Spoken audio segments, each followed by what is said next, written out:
As you guys Amen. will fully remember, you guys got in a little bit of a tussle a couple of nights ago um, with a carriage of vampires, and you chose to shut down the carriage and kill the cleric inside, who happened to have been one of the city's most well-respected leaders.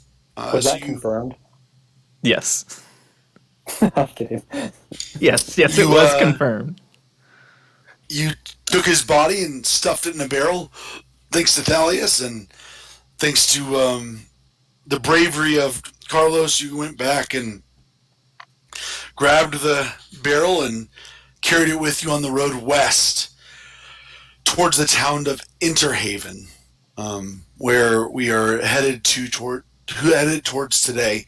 Remember, in the general chat, you can kind of see on the map that Interhaven is up above in between the two mountain ranges on a little hill just south of the Barrow Swamps. And then a picture of kind of the road that you're on right now is above that. It's two peaks that are mountain ranges on either side that are kind of stretching out over a center valley where there's a small little mountain in the middle, and there's a town on the north side of the mountain. So you guys are on horseback as you slowly approach.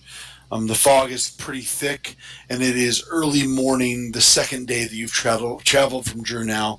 The road, unlike the main road, is less traveled. You can tell there's less travelers, and every about a couple of miles you pass another marker, another ward of Avicen. That is a small stone marker in the shape of the emblems that are to the right of Tyler's head. You see these Avicenian stone markers that stick out of the ground that protect. Protect. What? Evan's got some good glasses on right now. Those are amazing. We know what he's going to look like when he's 60 now.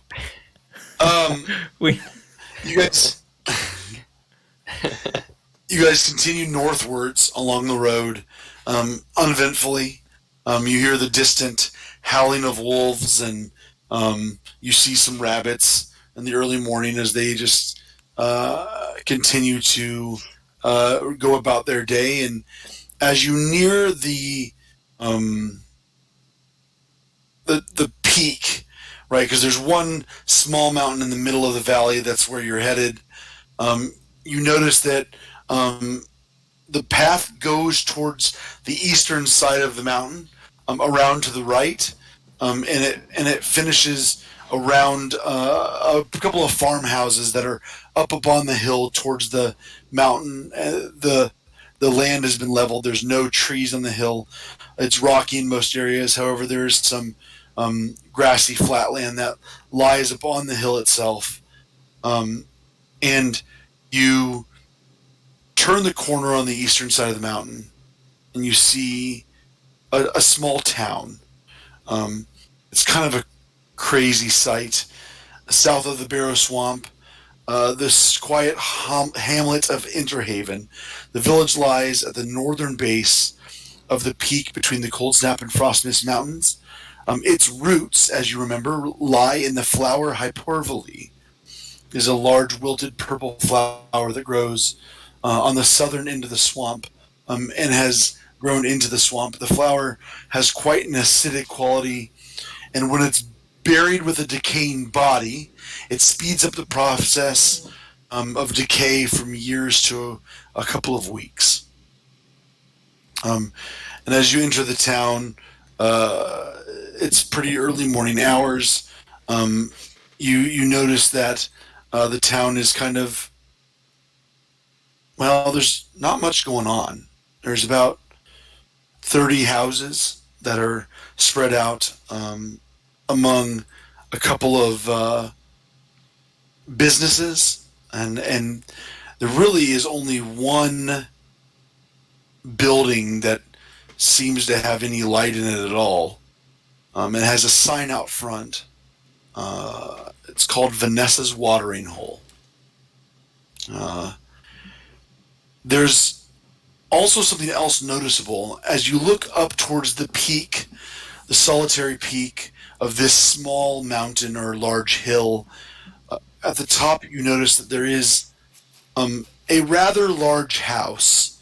Nothing compared to the like Stromkirk Manor that you guys had entered in session 0, but it is a large house that lies at the top. You're reminded by the DM that you had been asked by Tomas to find the church, the parish of Interhaven, which lies northwest of the town on the southern tip of the swamp. But you guys enter the main square. You see Vanessa's watering hole with some lights on, and you know you're supposed to continue through the town to the northwest side. I give it to you, boys.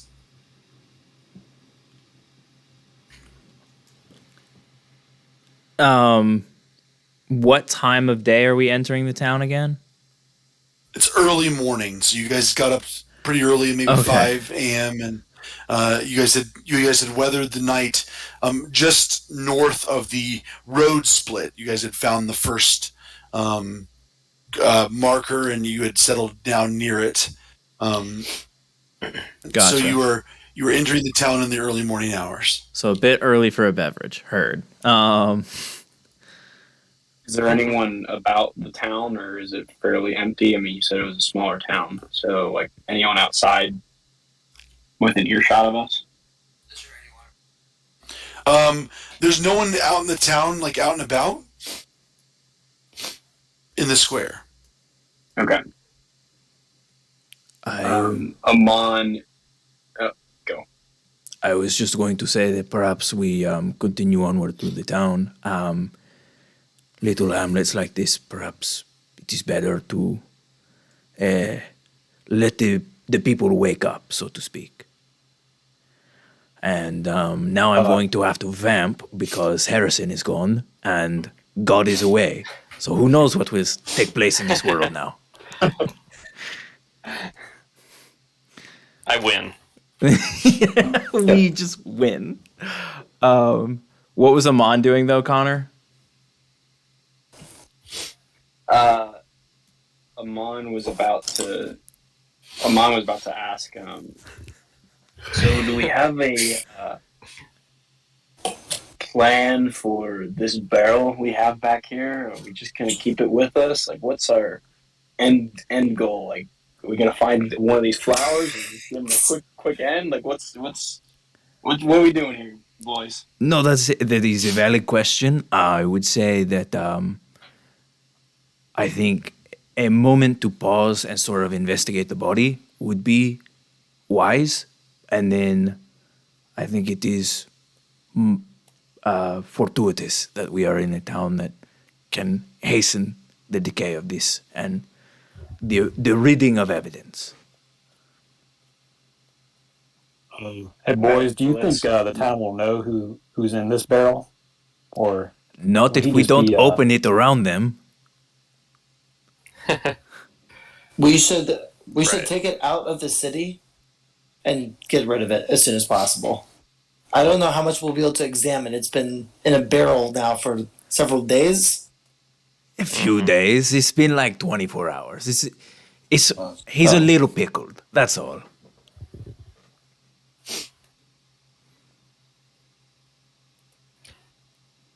I think we should get rid of the body before we meet anyone else on our adventures, and we make sure that this guy that we're going to meet is trustworthy.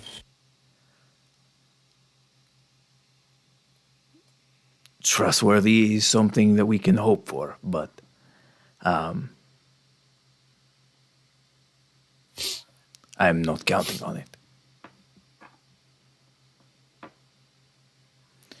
All the more reason to get rid of the body. We have the amulet, This is fair. which Glyph is still holding for me. I mean, it's not like our contact has been told we're carrying the body with us. It's just a barrel. So I do think it would be in our best interest to at least look it over and make sure we have not forgotten or missed anything. That being said, I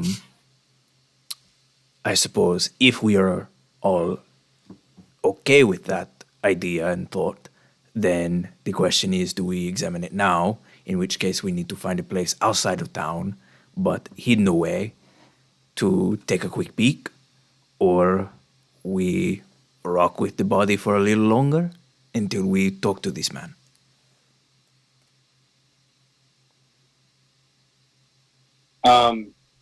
Harrison, can Amon do a general perception check? You'll have to roll for me just to see like how much smell is coming from this barrel. Like, is the smell noticeable? Is this like can we?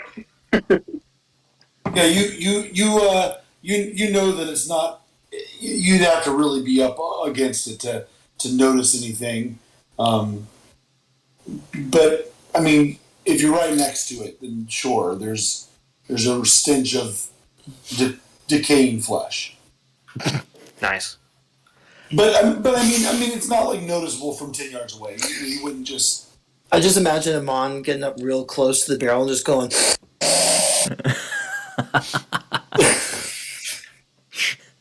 Then he's like, "Oh, Hey, yeah." keep your distance. I know we made some. I don't know why I say we. It's more like you guys made some big mistakes back there, and now we're all going to pay for it. But we don't need to open this barrel. We know what's in there. I just think we really need a good story in case someone comes across us. We got these big barrels. Like, we're not trying to sell anything to the townsfolk, but what do we got in this thing?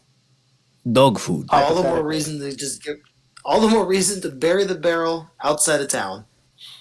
Yeah, I mean, do we even have to bury it? We could just go to the woods, find a nice little spot, run away, and someone might find it, but we're just trying to kind of get it away from us and not have it be associated. We could even we could even just burn it, right? I would say once we're done with it, that's not a bad idea. Amon, hey boy, you know what is the proper burial for one of these high up folk men? I think Amon is indisposed at the moment, and perhaps could weigh in on this in a few minutes. Alias, he said, we're just going to burn the body. So unless you have another idea, we're just going to burn the body.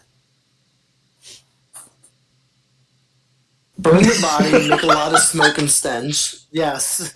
That seems like a proper way to dispose of a rotting corpse. The muted face shake. No!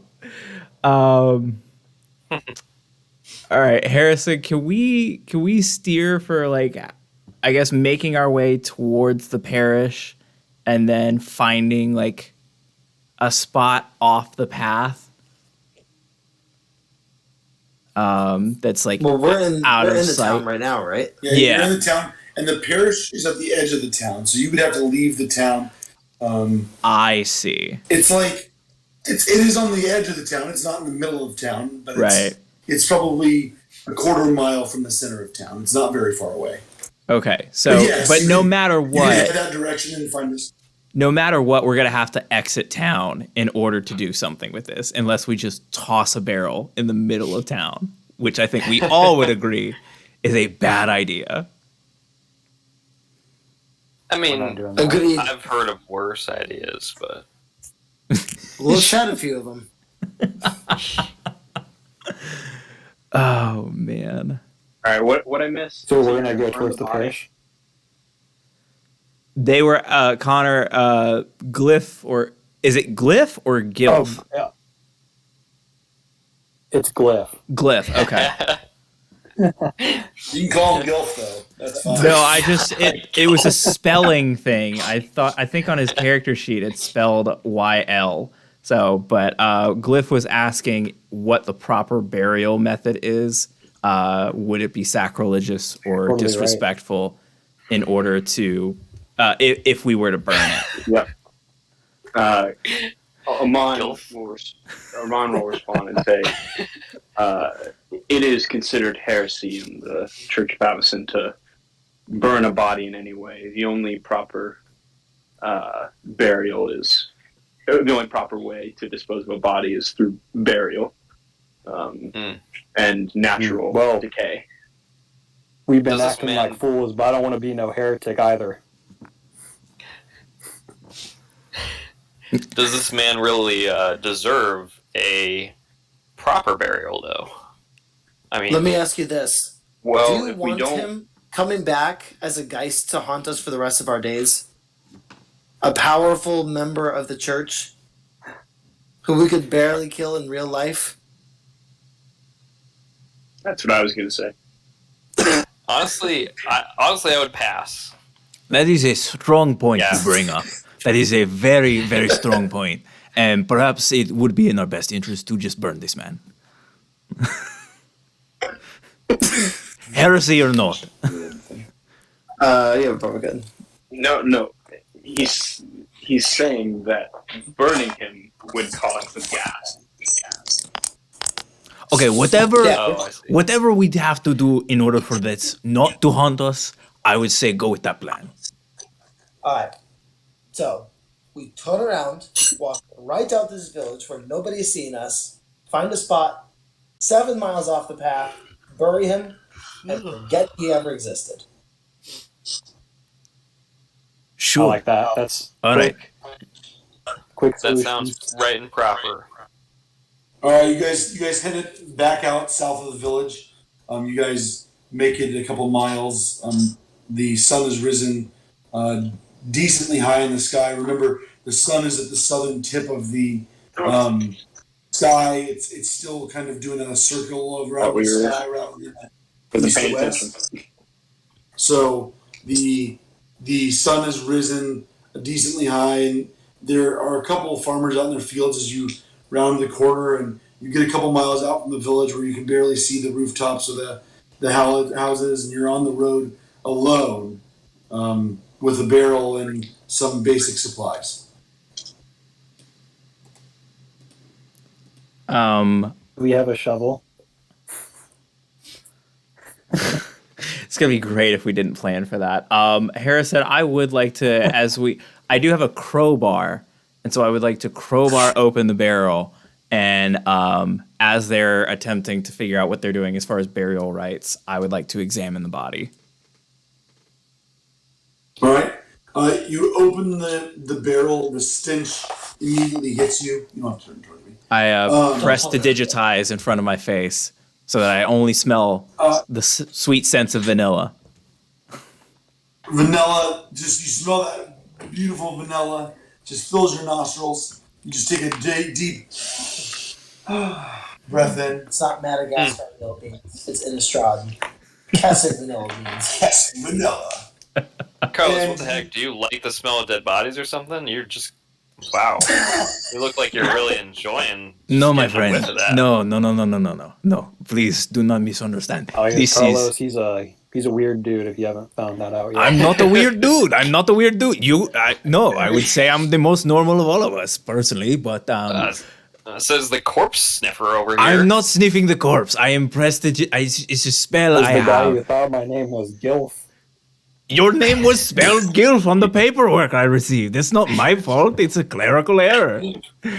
You signed your name wrong. So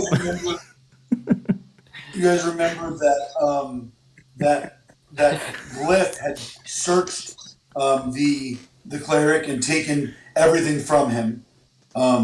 So there's really not much to find on him. You do see his face, and it is recognizable specifically to you, Carlos, as the old man who had been the cleric in the town for your entire life. You know him. Where is it? What's his name? What's up?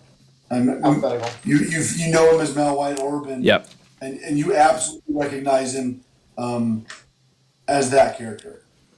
So I guess what I'm going for is and I would be willing to spend a detect magic spell slot if this helps at all, is just, I guess, figuring out more of whether anything else was going on that we're not aware of, as far as like, was he under the charm of some other entity? Is there anything physically that's happened to his body that we don't know that we're responsible for?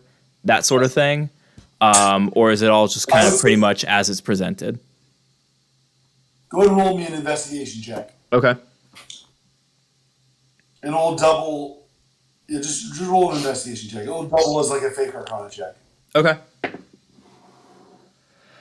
Oh, dang it. That's going to be a 9 total.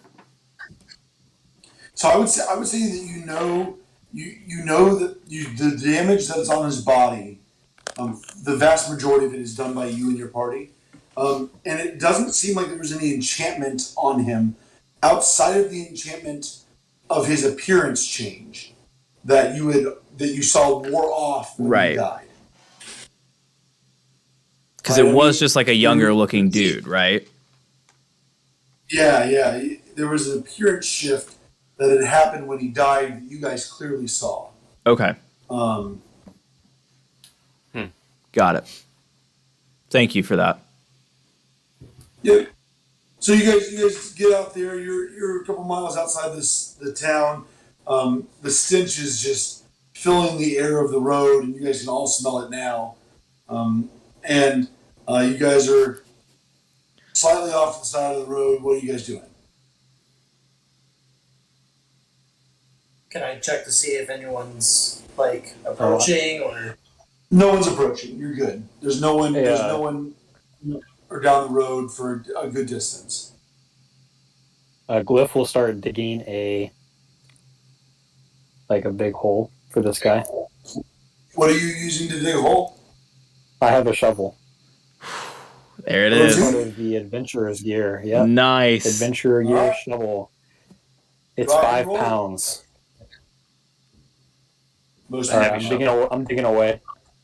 Carlos, you can keep smelling that malwhite orb, but I'm not smelling I'll the dig this body. hole and While I'm digging, while Glyph is digging,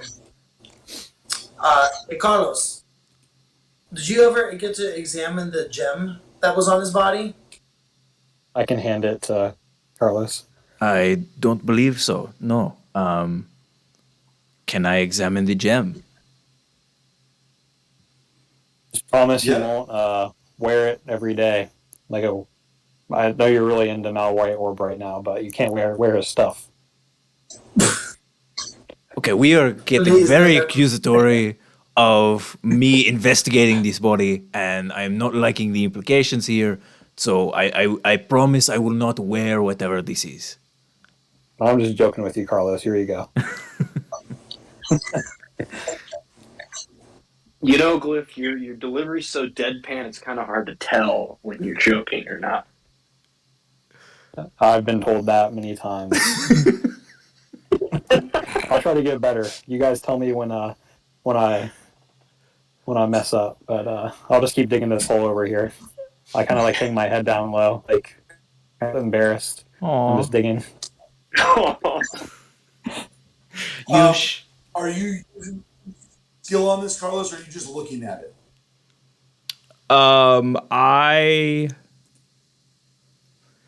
I think I'm just looking at it for right now and trying to figure out if there's.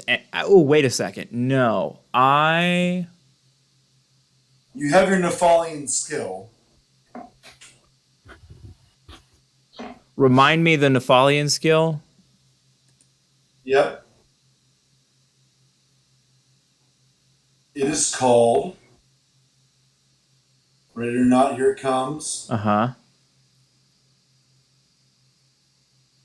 Appraisal. You can use an Arcana check to identify any object that you can touch. Okay, so that would be basically doing a roll for the identify spell as opposed to just casting it. Yeah. Exactly correct. I think given the limited functionality of my spells at the moment, I'm going to take the certainty and just go ahead and actually cast the identify spell, if that works for you. Absolutely. Okay. I'm going to take the roll out of it for this one.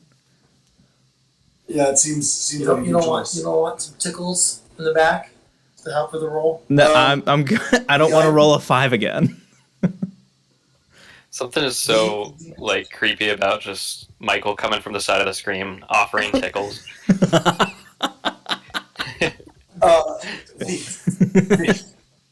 item is called the Amulet of the Devout. The amulet can be attuned by a cleric or a paladin. It bears the symbol of Avacyn inlaid with precious stones in the green gem.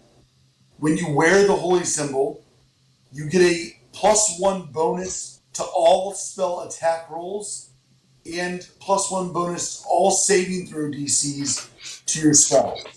So it is a spell modifier +1 bonus to all spells that the cleric or paladin wears. While you wear your amulet, again, this is for clerics and paladins only.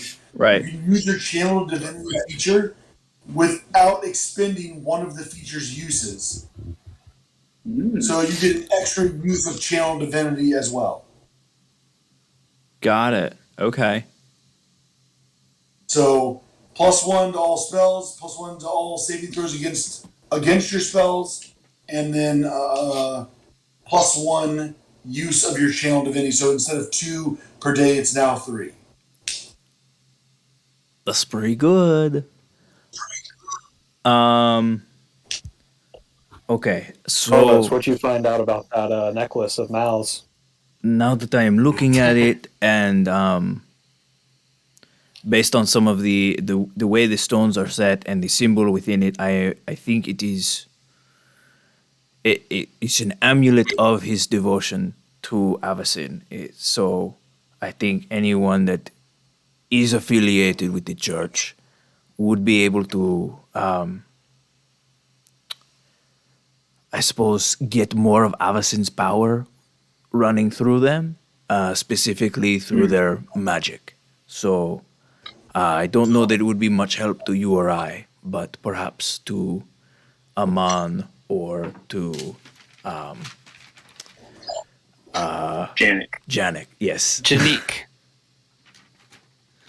So Janice. whoever wants to fight for this amulet, I think it has been doubled down that I do not need to be wearing it, so I will pass it back to you and let you handle the distribution of this. Well, Carlos, I thought forever apart from that. you thought what? You'd never part from that necklace. You just got that look in your eye when I gave it to you. It is quite precious, if that is what you are implying. It is quite precious, but perhaps not for me. Yeah, not for me either. Janik, Mom. Having Okay. some audio issues. Yeah, I was about to say I'm hearing some robot feedback.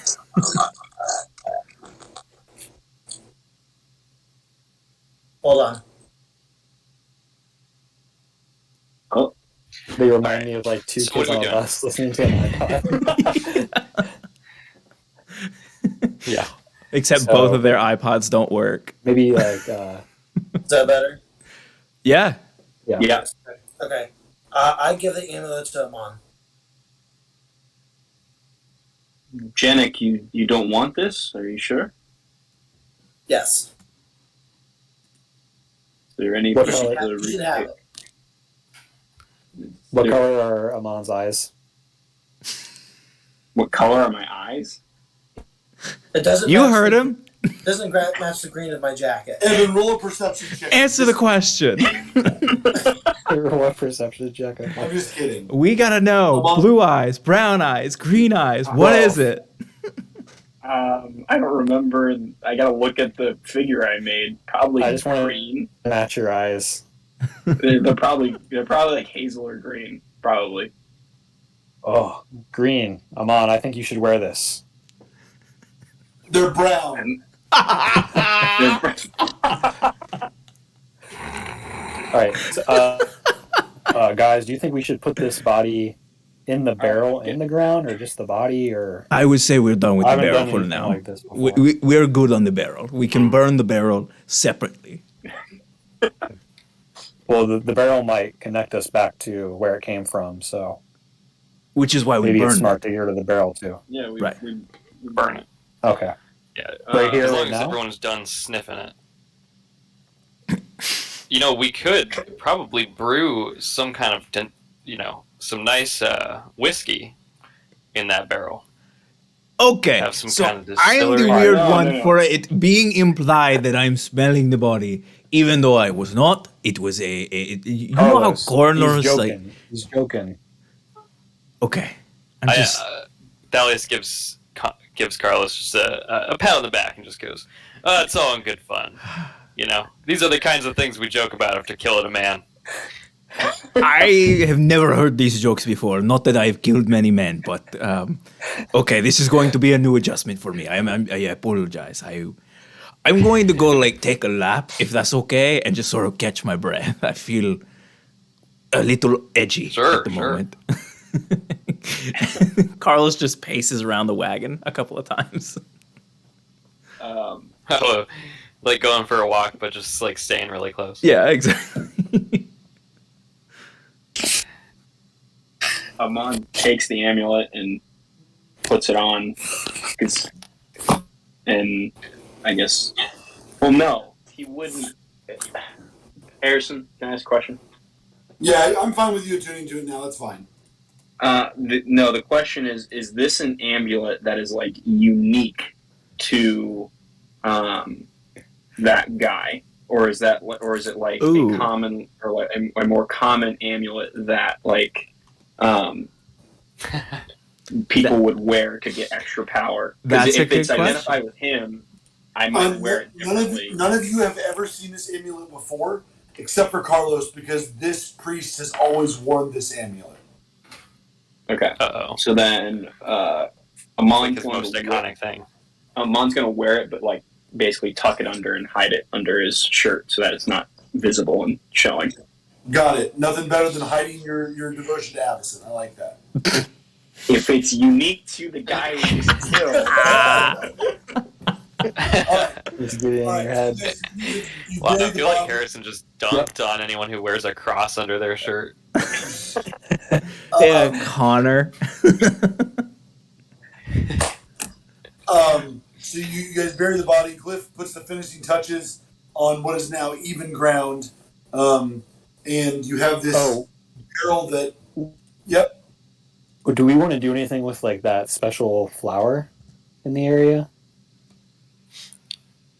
Do we have any around us right now? You didn't quite go far enough to get to where it was. Oh, I also believe I don't that know. our paladin brought up that the decay and decomposition must be natural, and I'm not sure that the flower qualifies for that. the flower helps with it and is still considered holy and a good practice in the church because you want to hasten the decay to prevent any opportunity for undead rising. So it's up to us if we want to go and retrieve it. I mean, That sounds like a great An idea. undead- All of a sudden, I'm gonna go. I'm off. I'm gonna go get that. We could Wait, all I thought you go were digging for the hole, that. Cliff. Well, the hole's dug. We've taken care of that. Oh, that was a quick hole. Okay. Well, yeah, we definitely need to get that flower from what it sounds like. How far off? it's not essential because not everyone is buried in the lake, but he may come back as an undead. But I don't know that an undead priest really is any different than any other undead. I could be wrong, but based on my encounters, I have not seen anyone display special properties as an undead because it's really up to the necromancer to determine how powerful their undead are. Well, I'm thinking now that we've been so cautious getting this body out here, burying it. I just kind of want a break from all this stuff. Let's just head back into town. We don't need that silly flower. We're thinking too much about it. I Okay. agree. Let's bury him and move on. All right, you bury him. You head back to the road. You were about 40 or 50 yards from the road. You do a good job making sure that you can't find your footprints can't be tracked in the thick grass that surrounds the road. And you head back to the town. As you arrive back to the town, it's now early to mid morning. There's a number of patrons going about their day. You see many are men headed down to the north side of the town, towards the lower part of the town where you know the bog is. There's seems like the main industry must be down there, whatever it is. And you watch many of them walk that way. You get to the center square of town where Vanessa's watering hole is. You look north. You see the swamp to the north. You look west, and down the road, quite a ways, about like a quarter to a half mile down the road, you see the parish down the hill to the northwest of the town, and you're in the main square of the town right now.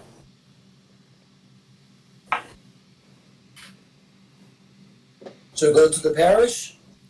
Yeah, I think that's the plan. That sounds good. It doesn't All seem right. like there's much activity this early in the morning. You approach down a cobblestone path. Your vision is quite obscured. There's a lot of fog kind of thickly throughout the area. As you approach the parish, it seems pretty quiet at first. Can I get everyone to roll a perception check? That's not going to do it. Well, I got a nat 20. Natty 20.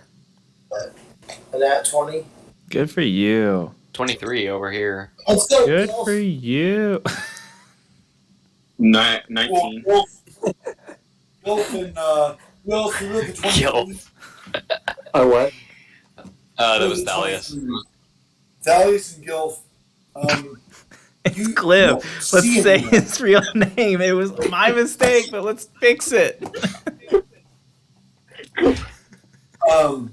Gilf and Clara. Glyph. You guys are so Thales and Glyph. You guys listen, and you hear the whizzing of arrows, and there's nothing in your sight, but you hear like as two arrows like fly through the air. They don't seem to be coming at you, and you notice in the fog up ahead there's a figure coming towards you slowly.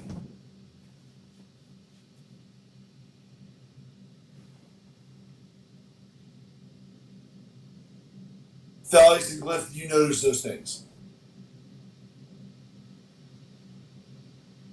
Quick, guys, look at those arrows. I look behind me. Who looks behind them as Glyph looks behind them? I guess I do. I got a 5 on perception, so I'm looking anywhere. What did I see with 19? You see the figure beginning to approach. You don't hear the arrows though. Okay, so I just look at the figure. I guess. A don't know, 19. I'm gonna. It's heavily obscured by fog. You can't see who it is or what it is. But based on your description, I thought the arrows were going from behind us towards the person in front of us. They're definitely in front of you. You don't know exactly where they are. Okay. The arrows were released in front of us. They were released in front of you. Okay. I'm gonna say to the group, just let's get to the side of the road. All right. That's a Yeah, good okay. idea, Start going. Sure. Valius. You get to the side of the road, and the figure continues to approach. As it nears closer, it begins to come into view, and it is an undead skeleton that is hobbling along the cobblestone pathway. It has a short sword and a small shield, and it has been reanimated. It's headed up the pathway towards you all. It's about 20 yards out. Well, if there's an undead skeleton, then there's either none of our priestly friends or a necromancer. Kill it! Everyone roll initiative. There could be others around. Fire! Woo! Got a 9. 9 for Thalius. 8. If only I had done my thing that gives initiative. 23. This is the worst dice ever. 23 for Glyph. 8 for who? Amon. Amon. Carlos? 21. Or excuse me, dirty 20.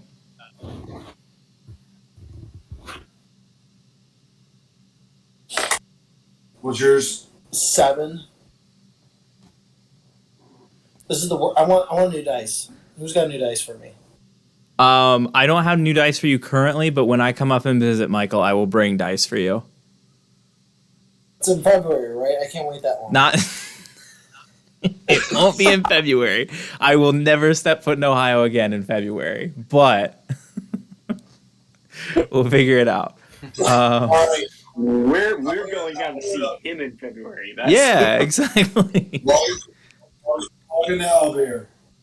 Owlbear. All right. Got it. Owlbear. Old bear. We're a couple old bears. Oil All bear. right. They're good. You guys after the Oil bears. dice ex- All right, the D&D Beyond has changed for Glyph. There are no more misspeaking. Appreciate it. Mine still says I might have to refresh. Yeah, please refresh that. Glyph, you are up. All right, mine Where says is our active. Owlbear? Oh wait, it does not. Evan, it does not update for me. It's under tokens, Tokens. Thank you, Evan. Tyler. Welcome. There we go. Is it Oh, dark, there we go. Harrison? It is mid-morning. The sun is out. The fog is thick. It hasn't cleared yet. This dice sucks. And it's coming towards us. Gotta remember what I can do. I will just fire. I'll just fire a crossbow bolt. All right, go ahead and shoot. Does a 22 hit? Barely. 22 hits. Barely. Damage. All right. 8 damage. Damage.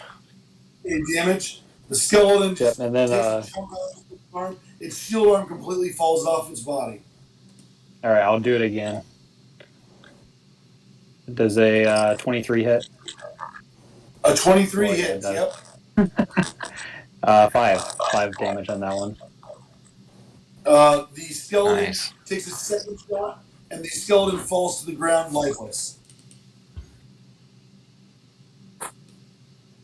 Well, boys, that's easy. That was easy. All right. I would agree. Let's go find Yeah, that seems like it. what reanimated that skeleton. Hold on. Nice. We won. Try it again. We're back. All right. Good job, Glyph. Can I take a look around and see if I see any sign of the person who rose that skeleton? There's no one within sight of you without you moving. As it You guys as get down on the road. Has turn order broken? No. Oh. So, Glyph, where do you want to go? I will just kind of stay back. I'll stay where I fired the shots, All right. so I don't move or Do you see advance. yourself, Glyph? Yeah, I do. All right. Carlos, you're up.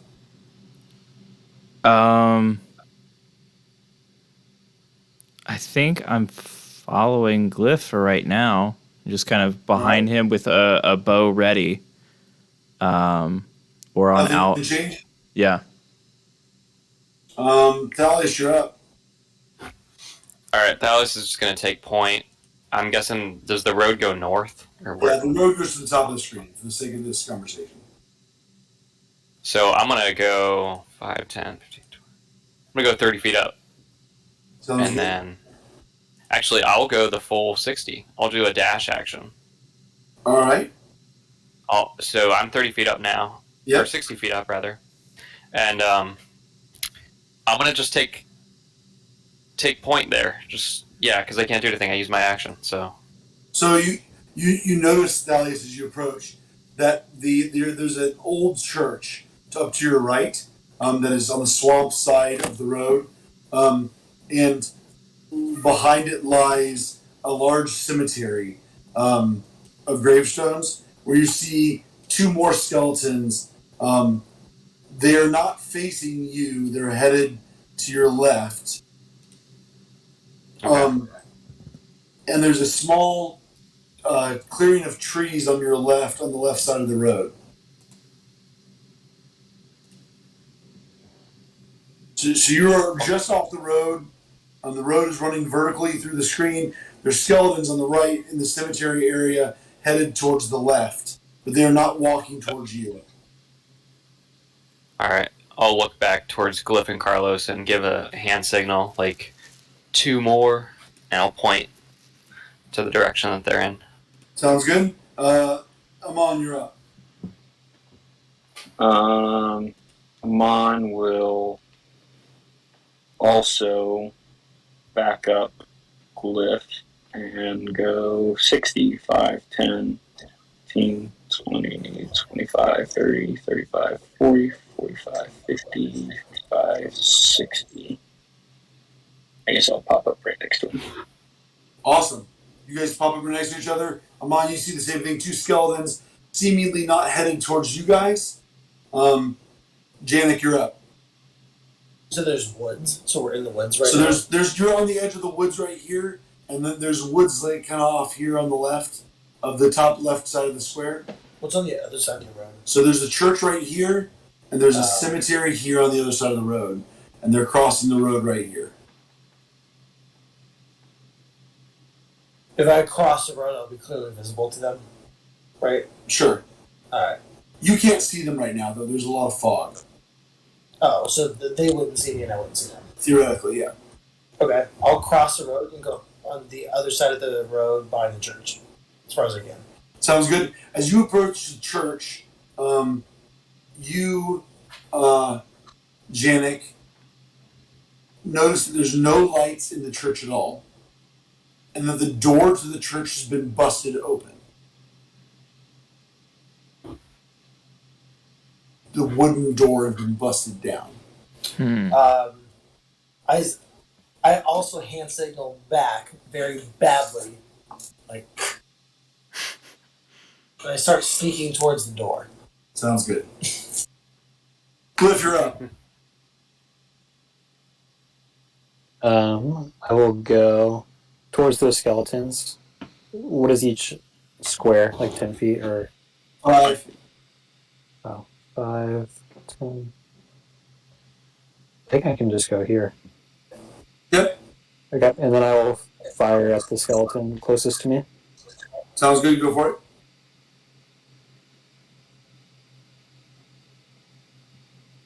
16. 16 hits.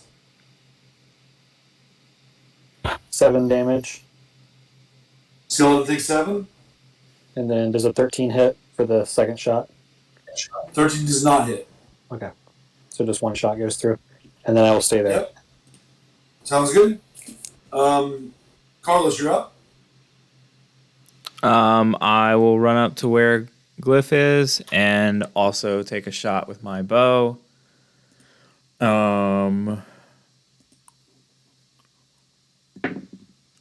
That's gonna be, God bless. That's a 10 to hit. I'm gonna guess that doesn't. Misses. Okay. All right. Actually, I can. Yep. Let me. Are we near anything that I could hide behind at the moment? Yeah, the tree's just to your left off the road. Cool. Then I will use the rogue cunning action and bonus action hide.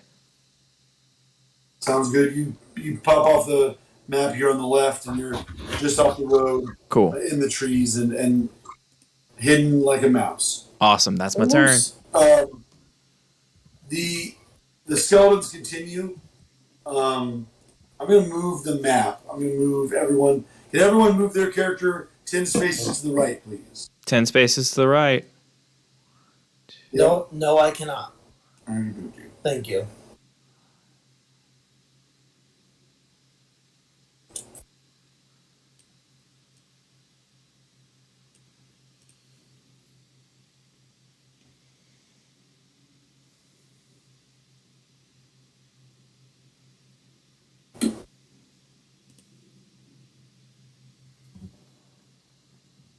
You notice as both skeletons in front of you pass off into the trees, and you hear a scream from inside the woods to your left.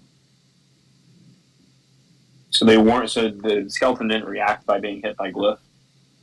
Nope. Okay. Headed towards Thalius. You're up. So skeletons went left. There was a scream in the woods towards the left as well. I'm gonna dive into the woods, just go straight left 30 feet, 5, 10, 15, 20, 30, 25, 30. Do I look around? Do I see anything? Yeah, you see there is at least 4 skeletons in the woods that you can see, and there is a man. He can't really be seen. You notice him flailing on the ground below 2 of the skeletons to the left, and he's actively swinging a small dagger at the skeletons, trying to fend them off. Okay. I will go ahead and shoot a crossbow bolt at the one on the far left. Sounds good. Hit it. It's a 21 to hit. Hits. Nice. All right, and 4 damage, piercing, I think. 4 damage. Takes 4 damage. Yep. We are on to Amon. You're up. Okay. 5, 10, 15, 20, 25. Can Carlos see me from where I am? Because if so, I'll let him know what's going on with some hand signals. You don't see Carlos, but yeah, Carlos can see you. All right. Well, I'll just look back towards him, where I think he might be, and give him like the 4 and. You hear a laughter from the fog. Or hear a laugh from the fog. Amon's gonna strike the skeleton in front of him with his sword. Yeah, absolutely. That's one of the injured ones that Glyph had hit earlier. Go for it. Okay, that's a natural 17 plus. Sounds good to hit. And then that's a. Where are my longsword? 1d8 plus 2.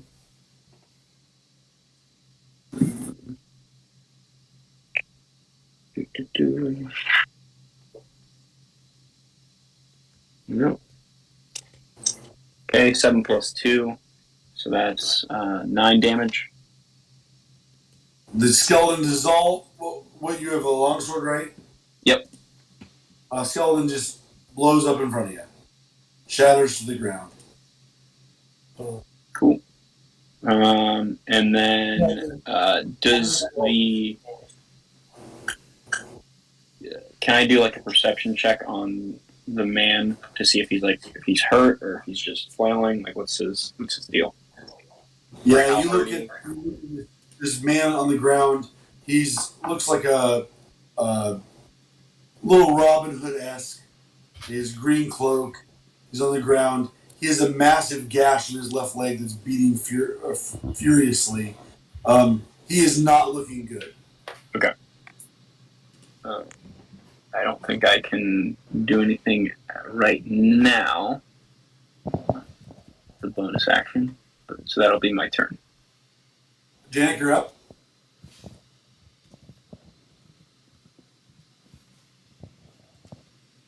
So, am I at the door of the church at this point? Yes, 5 feet away from it, but yes. Okay. Can I very cautiously open the door of the broken church? It's broken open. It's broken down. Oh, then I'd like to cautiously look through. And Go ahead and roll a stealth check. He doesn't want to use my dice. It's bad. Bad. I don't Right. you have to tell me. Yep, 7 plus whatever it normally is. Janek Maybe a 10. is trying to stealth outside the church. That's all I'll say. You look at the church. There's 2 candles lit. There's a cloaked figure raising his hands in the back middle of the church. You don't notice any emblem on him outside of this figure raising his hands in what seems to be some sort of ritual. You don't recognize it as necessarily Abyssinian in nature.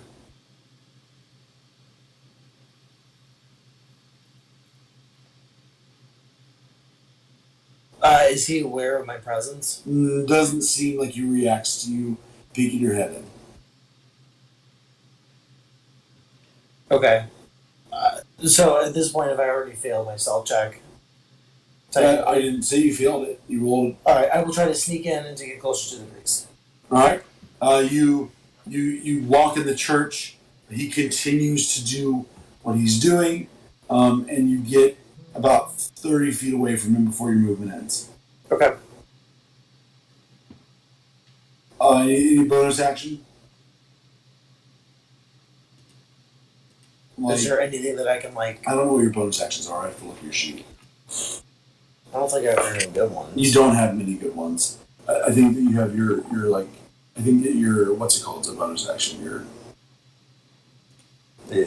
Healing word, I think. actions. no healing word's a bonus action. But none of us have been hit, so. Yeah, weapon. Right. Yeah, that's it. Zach. Yeah. I will try to hide as best I can. All right, sounds good. We are back to the top. Glyph, you're up.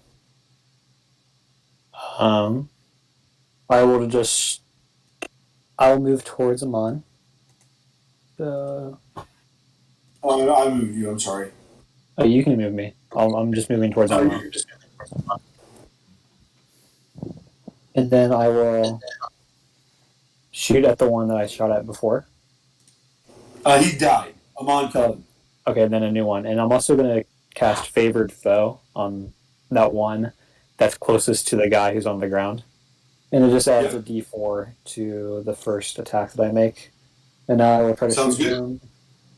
And I roll a... Does a 14 hit? Yes, it does. Okay. So I do that. I'll roll for damage. 9 damage plus a d4. Okay, 11 damage on that first hit. Sounds good. Right, takes 11. And then the next one is 4. Just 4 damage. The 4 does not hit. Oh, wait, hold on. I rolled for... What did I just rolled a different dice. I rolled a d4 for that. So let me.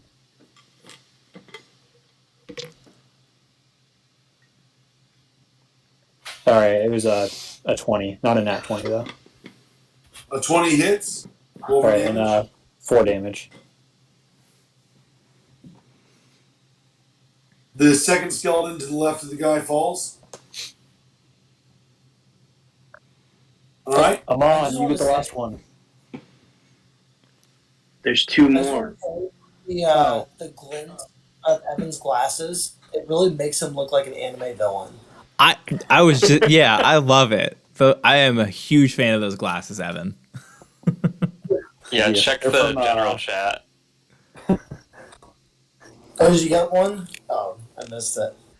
Carlos, you're up. David? Yep. I am just gonna take a short bow shot at the skeleton directly in front of me on the map. Sounds good. Go for it. My dice do not like me tonight, so that's gonna be a miss. So I'm just gonna go ahead and keep things moving and pass my turn. Thanks for letting me play, Harrison. All right. You're welcome. Oh my gosh. The Are you skeletons. serious, Tyler? Yeah, no, I rolled a 6. It's a total of 11 to hit. I've got nothing else to do on my turn, so I'm just gonna chill in the back. Both of the skeletons swing at the figure on the ground. They both missed. You know what? You can have all your dice. Your dice are wonderful. The man on the ground reacts, and he gets to his feet, and he stumbles for a second and falls back to the ground. Perfect. We're doing so well. Thales, you're up. All right. Question, Harrison. If you're on the ground, do you use your action to stand up? It's half Or movement. can you use part of your movement, half movement? Yep. Okay, cool. I would like to move up to the guy on the right, and I'm going to take an attack on the right skeleton. Go for it. I'm using my greatsword, so I pull that out. Yeah. And I swing with an 18. Oh, Dahlia's big swing. That sounds good. I'm sad that you're not using your flail, though. That is good against undead, but I'll accept your greatsword. Thank you. Damage is 12. Ooh, nice. Damage on the spell. I would also like to expend a superiority die and use maneuvering attack. Okay. When you hit with a weapon attack, I can expend the die. I'll add the total of the damage roll, and then allow a creature that can see or hear you to use its reaction to move up to half its speed without provoking opportunity attacks. So I'll tell the guy on the ground, get up and run. And as far as the... Sorry, go ahead. Yeah, so he acknowledges you, and he's sweating profusely, and he tries to get up, and he can't, so he crawls away like 10 feet, but there's no opportunity striker against him. Man. Okay, nice. And then I get to add a whole 1 point to the damage of that attack. You add 1 point to the damage, and the skeleton falls. Oh my gosh, that's awesome. Alex just looks really surprised. He's like, "Oh." Amon goes up to him. And he will cast Cure Wounds, specifically, obviously targeting the gash on his leg. Sounds good. Make sure you add a 1 to your roll. Okay. So it's a D8 plus 3 now. So. Okay. 5 HP recovered for this guy. Got it. You put your hand on him. and energy spreads out into his body, and you see that the gap in his leg closes a little. Gash, not gap. Sorry. Yep. And I say, just stay behind me, and we'll make sure you get out of this alive. And then I maneuver myself in front of him. Sounds good. We are up to Janik. All right. So you said that I can't see, like I don't recognize the ritual that the Hooded figure, don't recognize the ritual. No really emblems that you recognize from where you're at. You're only about 20 feet away from him. He's fully hooded. Doesn't seem like he has much bling on. Okay. So I stand up in the middle of the aisle, and I call out to the priest. Well, good priest, it's a lovely day outside, but don't you know that there are skeletons running through your courtyard? What have you to... Can you come and help us? He responds to you. He goes, "What do you think I'm doing?" I do not know, which is why I ask. Is there a way that I can be of assistance? He lowers his cloak.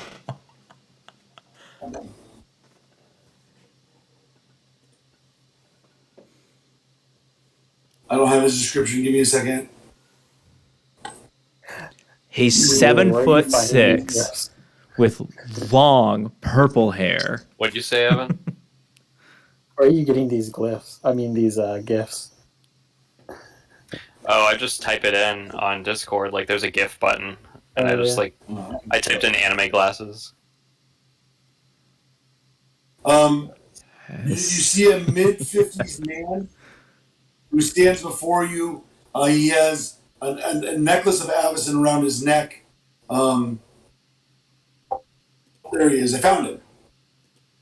Mid-50s man. He is older, looks kind of distraught, but he's very fat and pompous. And he puts his hands down and he goes, "What are you doing here, young cleric?" Good priest, my companions and I were traveling to your fair city and we noticed the skeletons. We gave chase, but have found that there are more. They're just walking right through your own church. It's the water. The water keeps rising from the swamp. As it touches the graves, the dead are risen. This seems like quite the problem. So it looks as if you're performing a ritual to stop this from occurring again? Yes, but it seems like my magic has run out. It's not working the way it used to. Can I lend some of my own conjuring to assist? Yeah, go and roll an Arcana check. Not on your dice. Sure. So he's trying to cast a ritual to push the water back. Is what he's trying to do. It's 10 plus whatever my thing is. What's your modifier? Very bad. Come on, Michael, making you look bad. Inventory, spells, features and traits. Features, right? Traits. Where's the thing? It'd be Arcana. Oh, the stuff is weird. Not that? Skills. Okay. Skills Oh, and mine's the roll third one 9. down. So you try and help, but this is not something you've trained in before. And he does what he was doing again, and you try and copy and emulate. You just don't feel any impact at all to what's going on. He's trying to push the water out from the church courtyard. Oh, okay. But he continues to try and do it, and that'll be your turn. Gilf, you're up. Who's up? I don't know. He Evan, said it's your turn. Oh, okay. You're I will shoot at the last skeleton. So I'll go up to him, so I'm next to him, kind of watching his back. And now I will shoot at this last skeleton. I got the last one, guys. And then I will try to kill the last one. That was wrong dice. All right, first one doesn't hit because I rolled an 11. 11 doesn't hit. All right, I'll try again.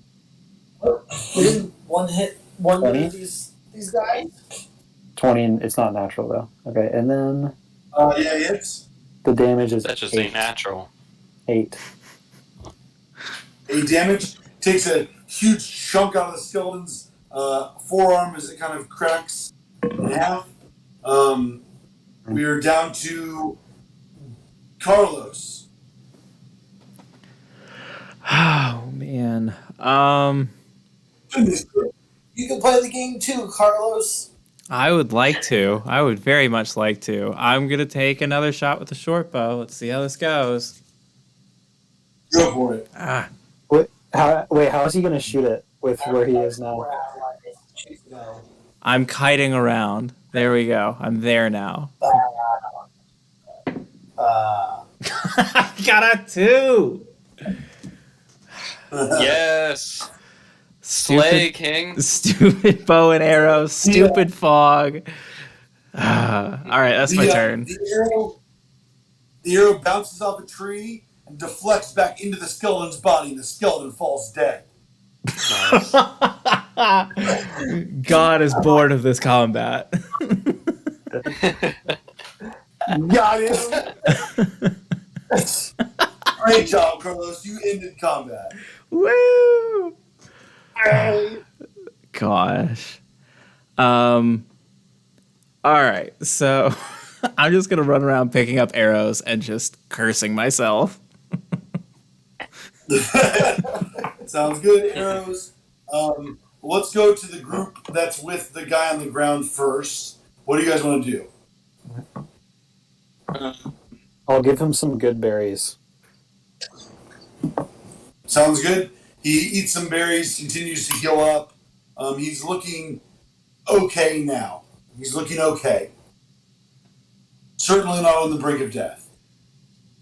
I guess I just ask, like, what happened? How'd these skeletons come upon you, sir? He looks up and he goes, "Oh, I was working for the old priest, trying to keep the skeletons out of the graveyard, but they just keep coming out of the ground. The water keeps rising. They just keep coming out. I just can't fight them alone. It's all the townsfolk being brought back to life." Is it just you and the priest fighting these skeletons? Where's the rest of the town? He said, "We haven't told the town about it. We've been trying to take care of the problem ourselves." What are the frequency of these skeleton appearances? Is it like certain times of day, certain times of the month, like when the swamp rises? Like, how often is it? It's every morning that the moon, when it brings the tide in from the marsh, it brings it up a couple feet, and it seems like it's coming up closer and closer to the church every day.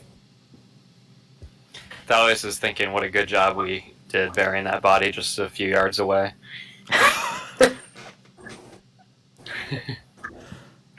Oh gosh.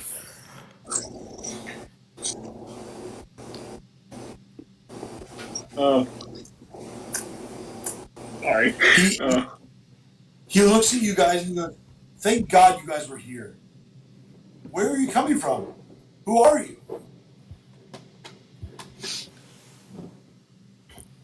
We're just a group of friends passing through. My name is Glyph. Nice to meet you. What's your name? He goes, "Stote's the name. Gilmore Stote." And he stands up and he looks like Robin Hood. Kind of has a rainbow figure to him. He has a short sword and a bow and arrow strapped to his back and leather armor and big leather boots. He was Who's the guy that we're supposed to meet? Gilmore Stote. He's a member of the Foucher who had been exiled from Drunel. You don't know why, though. Okay. Whew. Well, it's a good thing we came across you, Gilmore. It looked like you were about ready to, well, I'm sure we can all guess. But Yeah, it's just awful lucky that we came across you. He rummages through his pockets and he pulls out a small sack. He hands the sack to Amon and he goes, "Here, I appreciate your help. Thank you guys so much." And he hands 50 spectrals to Amon for helping save and heal him. Amon receives it gladly and says, "It was nothing, and we are here for a little while, and so." I mean, I would like to leave this town in a state where it doesn't have to deal with this problem anymore. Do you, other than your normal bouts, do you guys have any ideas as why the water is causing the skeletons to rise? Like, is this another source possibly? He goes, "I think so. It's never been a problem here in Interhaven. We've never had this happen before.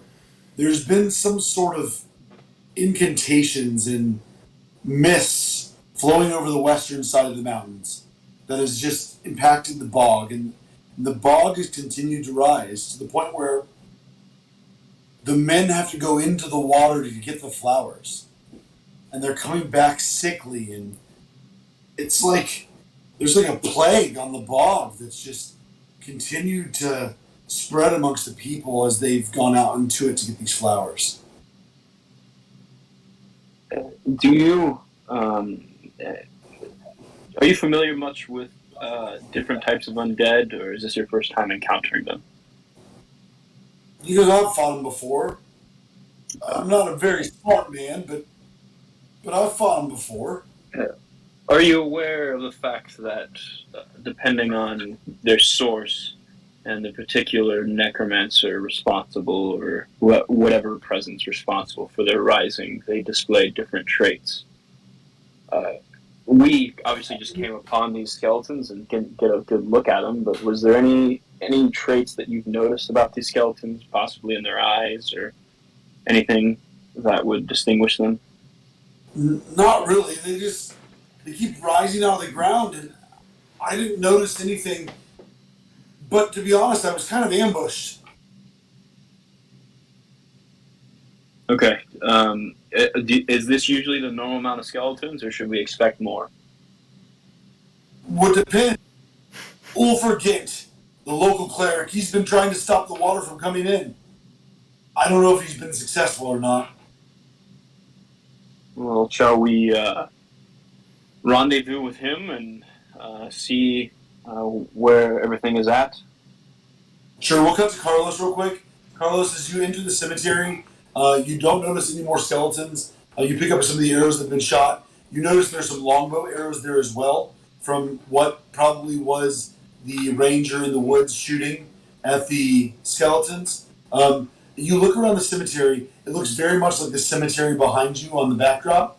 The gravestones are all kind of every which way. There is water from the bog, from the swamp, that has seeped past a natural earthwork that had been built against it, and then had been seeped past a stone wall that surrounded the cemetery, and then it's entered the northwest corner of the cemetery and covers about 15 graves. And over each of these graves, you see that like a natural hole has emerged from the ground where the graves stood. You notice that there's about 200 more graves in this cemetery, though. Cool. Um,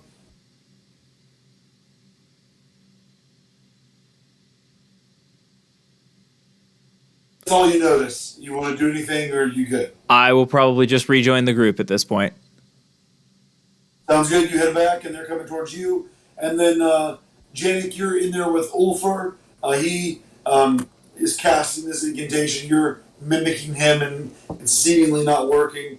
And he goes, "Drat. Well, let's go check on that ranger." And he begins to walk out of the church.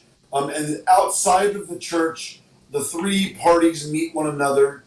You, you guys, oh, I can't post. It will be on the D&D planner. You guys will reveal these new characters. Ulver Gent looks like a old man that is a little bit bigger, and he looks pretty. I wouldn't say skeletal, but he looks old. And then you've got our boy Gilmore Stoat. He looks like a traditional ranger. A think Strider, but with a little bit less. He's not very secretive. He's not the smartest tool in the bed. Okay. After the last attempt, and we're both like just walking out of the church. Yeah. I casually asked him, "What happened to the door? It's all broken down." Well, about 2 weeks ago, they started to break it down, and they worked together to the point where there was about 6 of them outside. They broke it down before I even knew what was going on, and they started to raid the church. But luckily, we haven't had a service because everything for the festival was done in the town. So we haven't had a service in about a week and a half. Oh my! So he continues to walk, and you guys all gather outside the church. And Ulfr Gent goes, "Gentlemen, thank you for your help. It was a pleasure to have you come save this young strapping lad." And he throws his hands very hard onto Gilmore's shoulders and kind of goes, and Gilmore winces a little bit. He goes, "Where are y'all from? You're not from around here. I haven't seen you in these parts."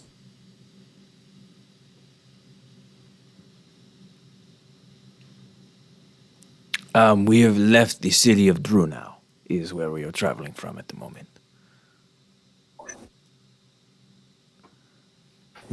But we are looking to reconnect with some friends.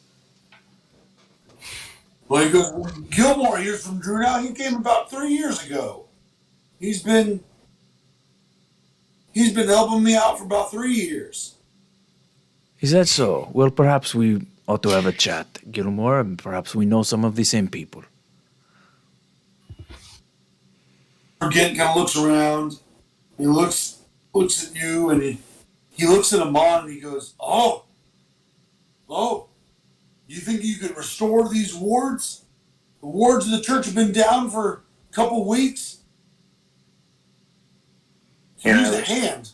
Can I restore the wards? Amon's like, that's a Certainly great try. question. Amon, you and I talked about last session how I you've need done like that certain. before. I need supplies, But right? you need certain supplies that you have carried on your journey. And so it's something that you could do. You know how to do it.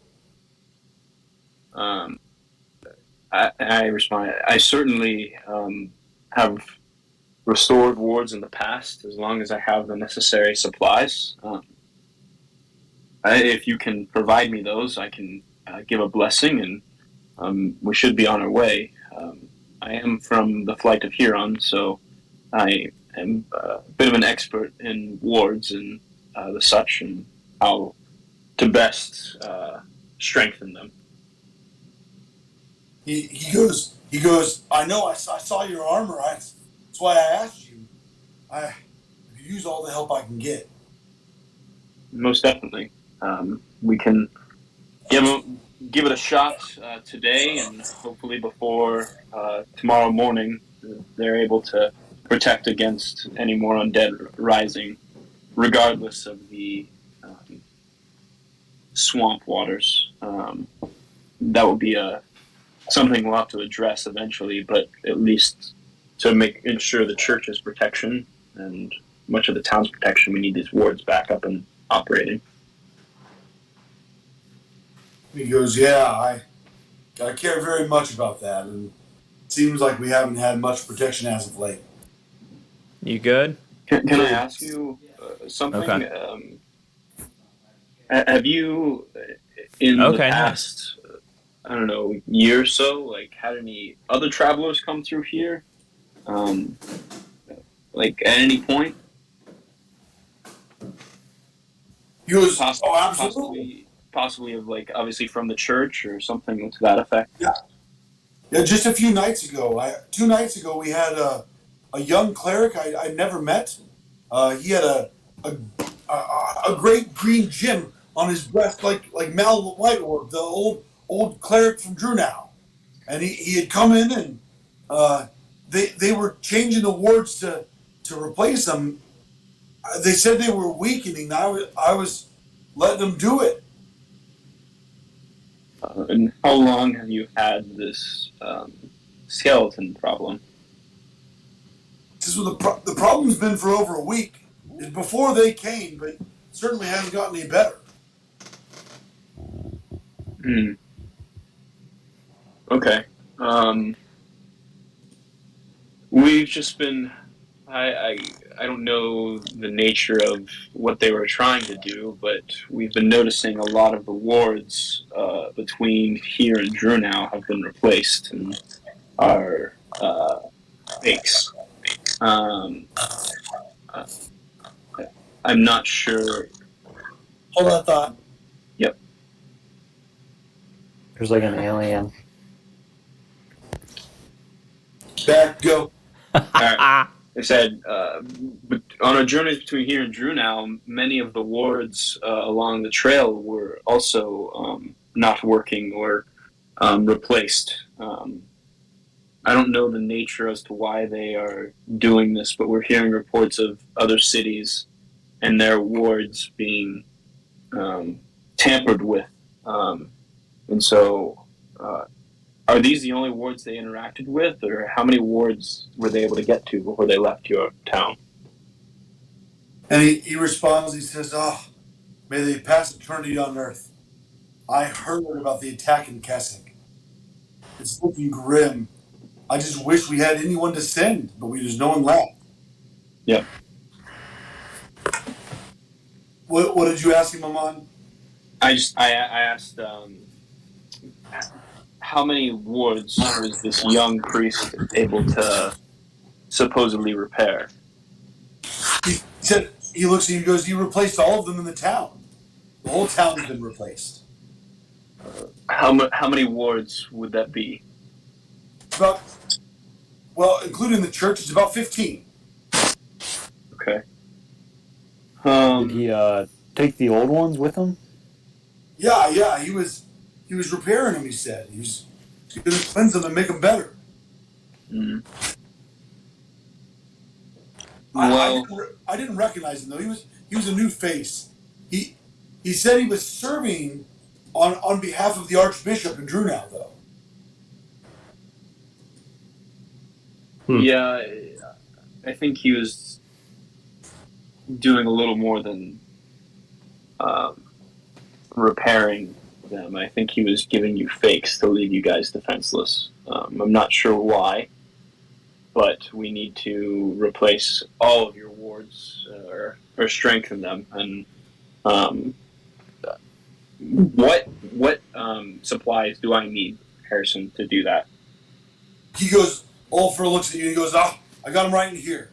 And he walks into the church, and he heads towards the back, and over behind the altar there is a large box, and he pulls out some silver liquid that's in a vial, Okay. that you recognize as a common holy metal. It's called silvern, Silvern. It Okay. is made. It is made by mixing silver and the tears of angels together, and the angel tears keep it in a liquid form, and you use it in a ritual with plant life to give back the wards their impact. Okay. Um, by examining this, how much is there? Like, how many wards could I restore with this amount of silver? Enough to repair the entire town. Okay. Can I at least for now, I want to go to the wards around the church, at least to the first ward, and restore it. Yeah. Roughly how long? After about 20 minutes of you spending time on the ward is restored, and you feel its power emitting. You all kind of feel a sense of security that's been laid on the cemetery, but most notably, the water seems to directly react to the ward, and it gets pushed back about 20 yards in a radial direction. So it's like almost like a certain distance away in a circle the water can't be. Okay. So I guess I will spend the time to restore. I guess I'll talk to who's the priest again. His name is Ulfur, Ulfur. Okay. 04. It's going to take me some time to restore these wards. We have obviously enough to restore the town, but it's going to take considerable amount of time. They said there was 15 roughly. So at the current rates, it'll take about, let me do my math, 15 times, that's 300 minutes. 5 hours. So I can work throughout all this morning and afternoon to fix them up for you, but then I'll be spent for the day. But I want to ensure that your town is well protected. Oh, that's amazing, my friend. I appreciate your help.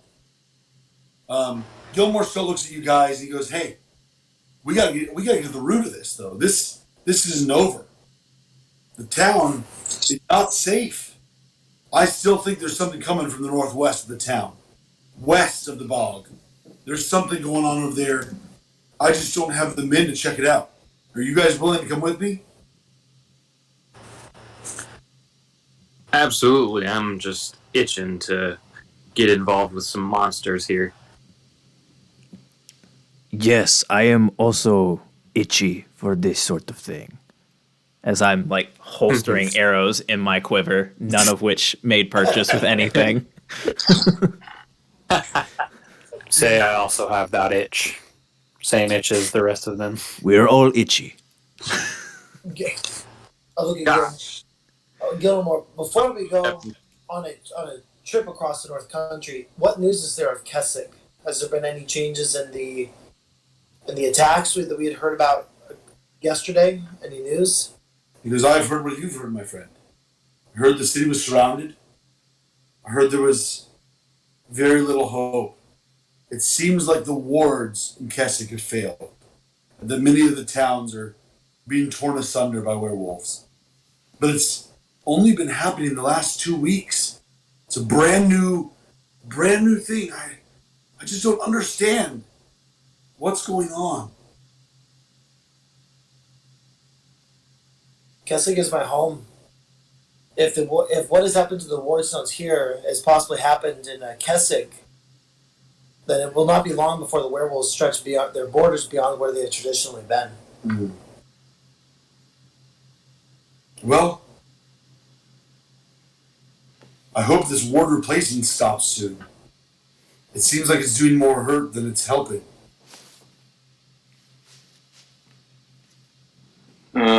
So Amon says, I can work on these while you guys go investigate the swamp, or we can get our bearings here and wait until I'm done. But I think you guys have the numbers or we can investigate. I just want to ensure that this town is protected before we get to the root cause.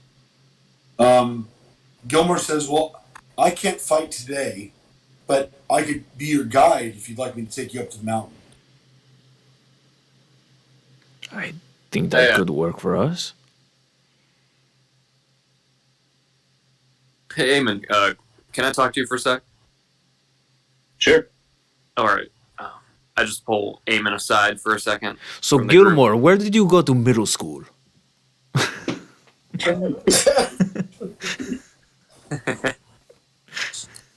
All right, so we just buried that body, and now we're finding, this water that's coming up, and the ward stones obviously have now been replaced throughout the pathways, throughout the towns. I'm kind of wondering if we don't go back, dig it up, and find a better spot for it. Maybe something within a wardstone area, or I don't know.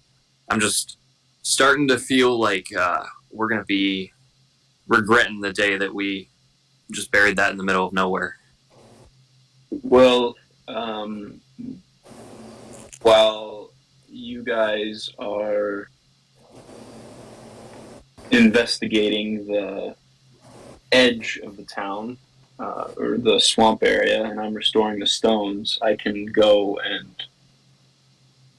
dig up the body and place it in one of the empty cemetery holes, because obviously the skeletons have created some holes, and so yeah, it could like be an easy swap. Um, I feel like that's the best solution at the moment. You guys keep the. You think you could manage to dig that whole grave up by yourself, though? Probably not. I don't know the best way to do it unless while you guys are out, you can get our Falchard friend on our side and let him know what happened, and while you on your way back, you guys can dig up the body.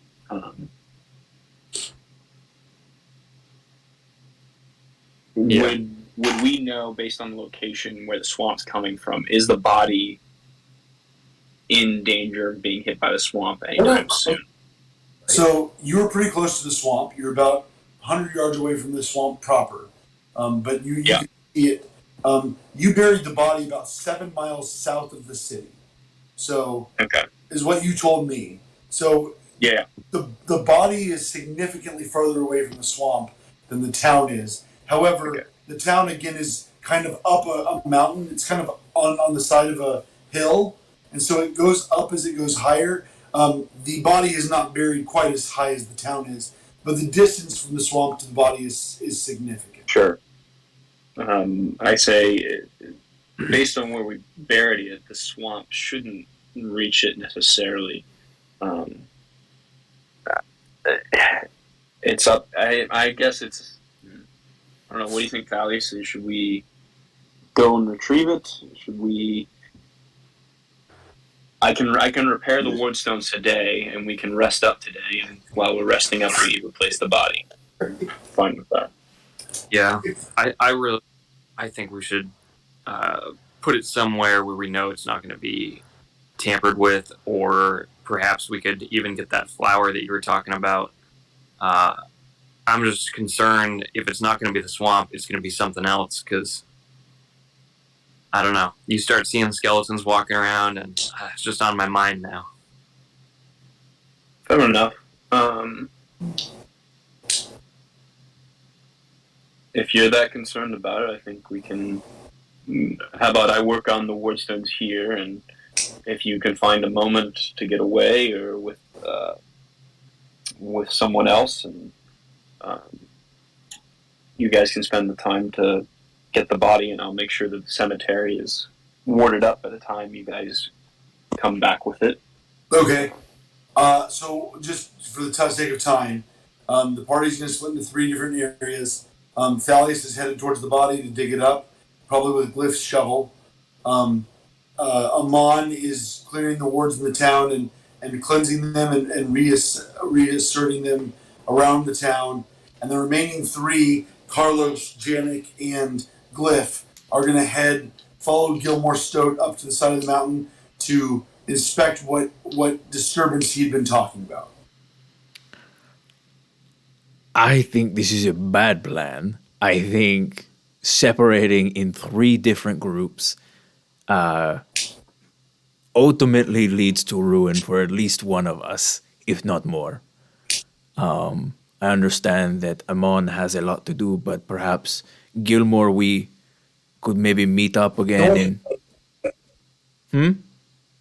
Gilmore said he would be willing to be the guide today, but he couldn't fight alongside you. Sure, but perhaps we regroup in like 6 hours after Amon is done with his work, and I know you will be spent, Amon, but perhaps I do think it is better that we all travel together, and in the intervening time while you are taking care of things, you take one or two of us with you, and then the other two can go and we will relax with Thalius or whatever other things we can do to occupy our time. I say we go deal with the root cause issue, and Amon can take care of the ward stones tomorrow after he's all rested. I think that you're potentially right.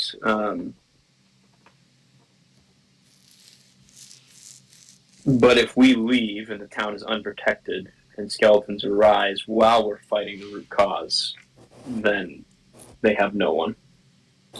The root cause can be fought later. Very unconvincingly, Ulfer looks at you guys and goes, "Unprotected? I've been serving this community for 30 years." I understand that. It's just if we poke the bear causing this, it's going to be a whole lot more than just 4 skeletons. You heard the man. We're good. Let's go on an adventure. Let's go find this thing in the north. Janik, I love your energy. I just think we can take our time with this one. I don't know. I'm kind of wrapped up in the passion of Janik. I'm ready for fight, even though I suck at him. It was just a few bad shots, I heard.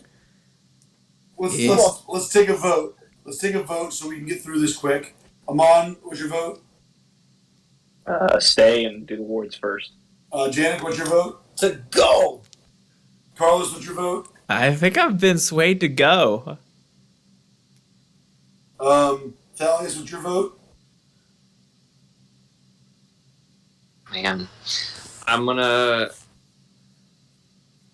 Can't get that body if we're out fighting them. Yeah, Thalius, I think.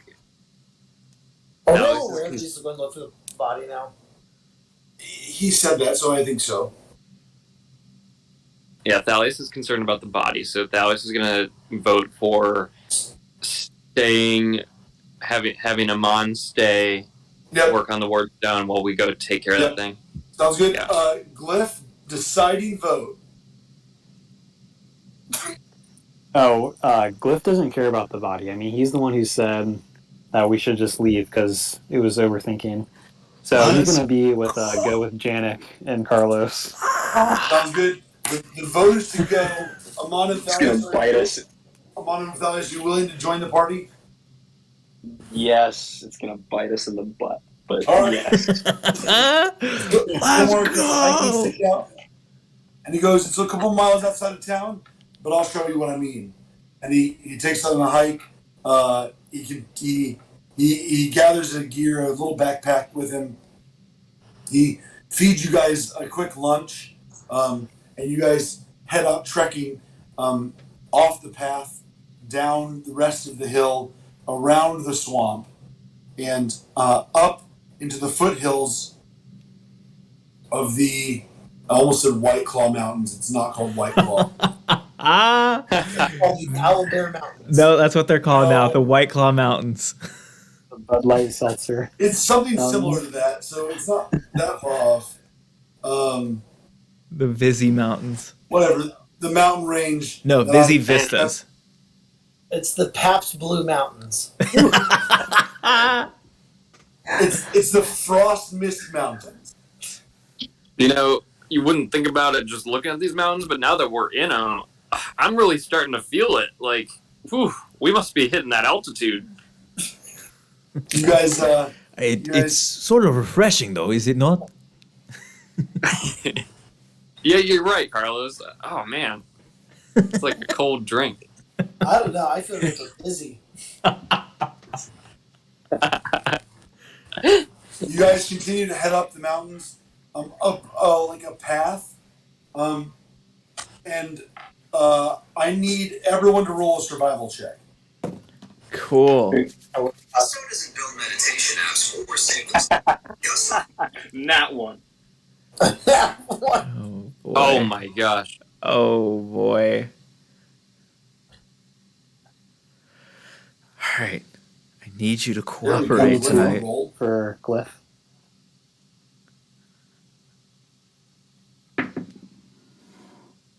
Glyph would like to give 10 points to Amon.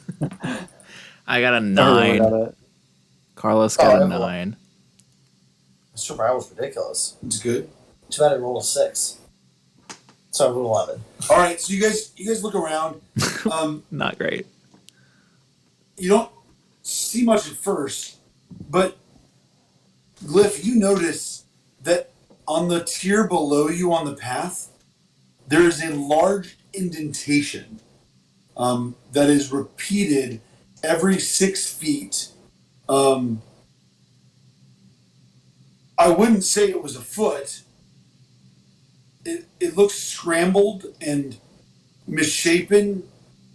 It doesn't really have toes, but it is a consistent indentation that is the size of a man in the ground. I'll investigate then. You jump down like a 6 foot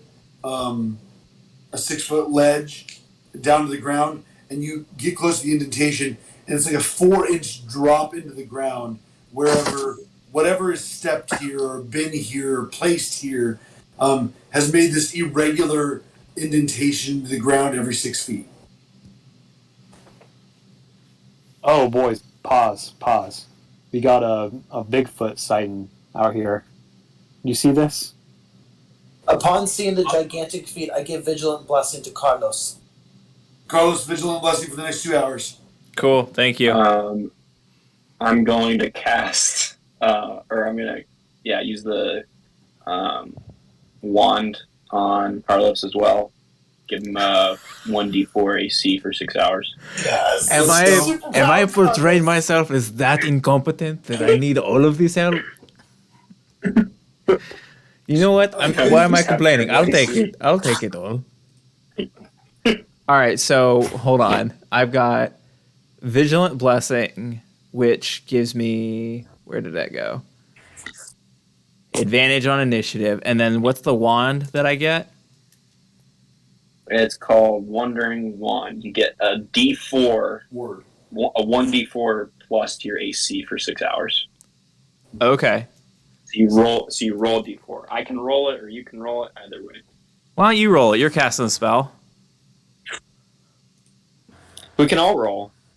Well, that's a 1, so you get +1 AC. All right. So, cool. Right. Right. It's the thought that counts. Got it. Cool.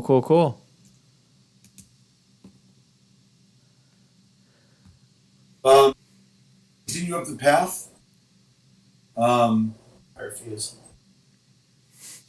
And you follow these footprints. Is it dark out?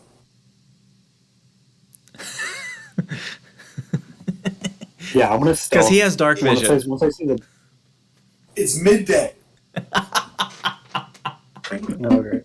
We're We're with what's that guy's name? Gilmore Stoat. Gilmore, he's leading the way. Oh, Gilmore. You see these footprints? What do you reckon has left those? He goes, I don't know, but it's probably what's messing everything up here. You have no clue what that could be. Well, aren't you No. taking us to the direction of where they're going? No, I was headed up a little ways up. There's a cave that I wanted you to see. It's possible that this creature, whatever it is, has made its home in the cave, yes? Yeah, it's possible. Glyph, you may get your wish after all.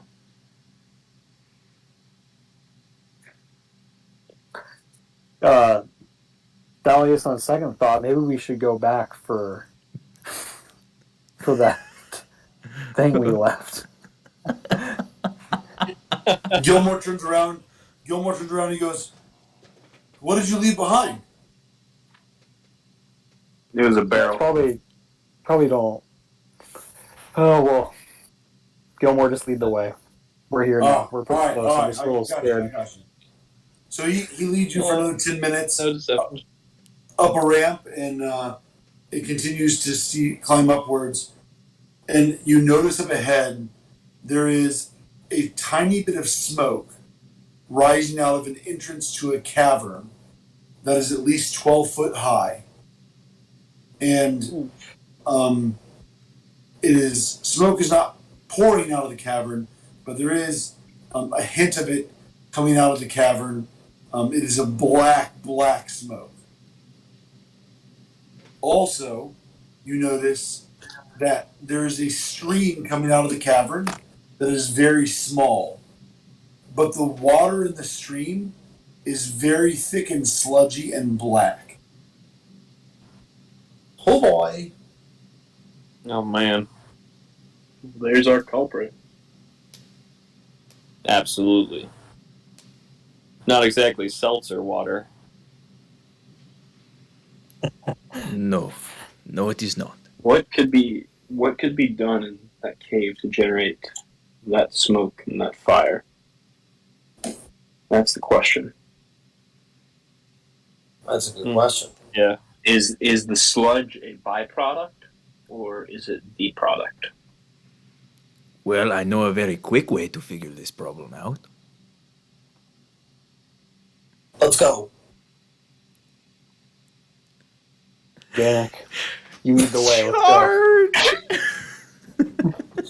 You guys walk And we take this slow and don't go in guns I take the blazing. lead, but I walk slowly and carefully into the cavern. You would go roll a stealth check. I would love to roll a stealth. All right, everyone, stealth check. Yay. All right. I'm giving myself some guidance on this one. Guidance for yourself. Guidance for myself. No, I'm gonna give it to Carlos. That's a 10. He's the Carlos, you have guidance. It's a 10. 17. That's 7. So that's something more than 17. Because I am. Carlos, awesome. you have guidance. Carlos got an 8. Plus guidance. That is plus guidance. I rolled a 2 and I rolled a 1 on my guidance dice. I am switching dice out. All right, well, Janik is pretty much invisible. The rest of you are not doing too well unless I missed the score. I got 18. Oh, 18, that's not bad. Glyph's pretty So well hidden. I'm going ahead to scout out a little bit. You guys walk into the cave. It's pretty pitch black. I hear everyone stumbling around behind me and go, shh. Sorry, I'm trying. Swinging his sword at the smoke. Who is right behind Janik? Glyph. Carlos. All right. Yeah, I'm coming up the back. I need the three of you to roll perception check, please. I love your perception check. Disadvantage if you don't have dark vision. I have dark vision. Finally got a good roll, and you're gonna take it away from me. I got a 5. I got 8. I got a 7. That's The first one was an 18, though. That'd be shit.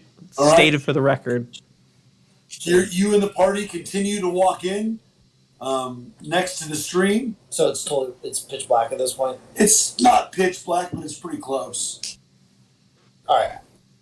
As it gets darker, I realize it's getting darker, and I see that everybody's starting to slide on some rocks, and they're making more noise than usual. So I will generously grant everyone, except for Gilderoy Lockhart, dark vision. Gilderoy. Gilmore guy, yeah, him. He stayed at the door, and he's watching out.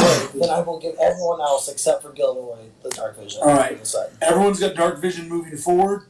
You guys look around, and I need everyone to roll a dexterity saving throw.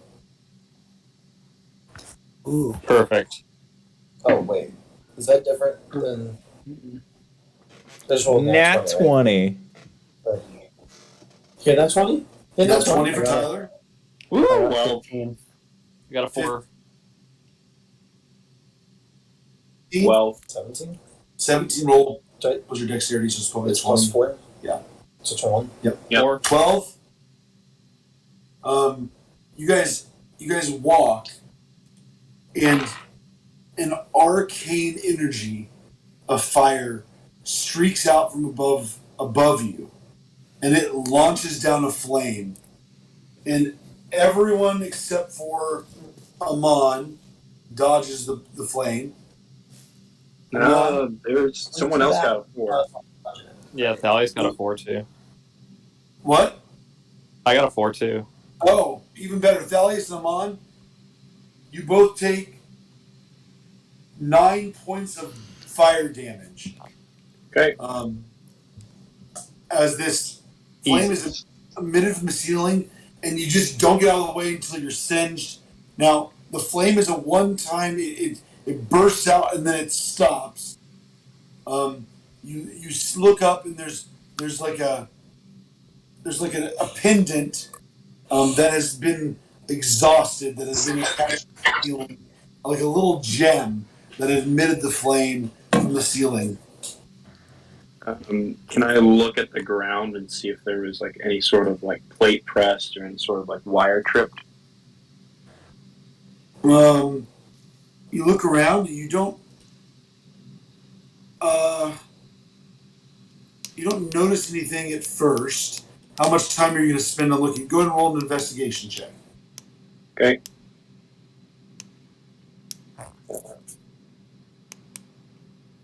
Investigation. 17.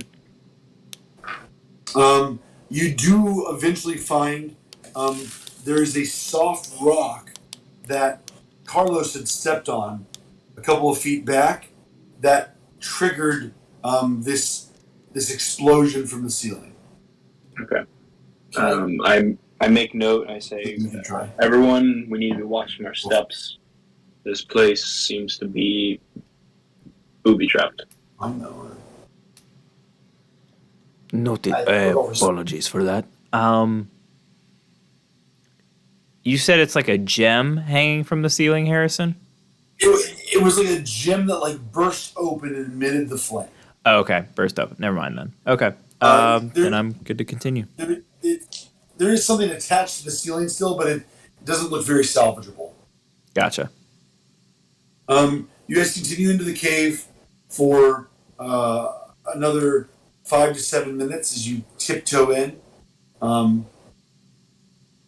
You turn the corner and you see 5 cloaked figures around a circle of fire, and they are clearly doing some sort of summoning on the fire ring.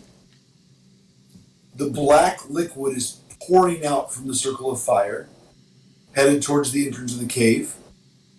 It is unnaturally rising up the rocks and going up so that it can fall down in a stream down below.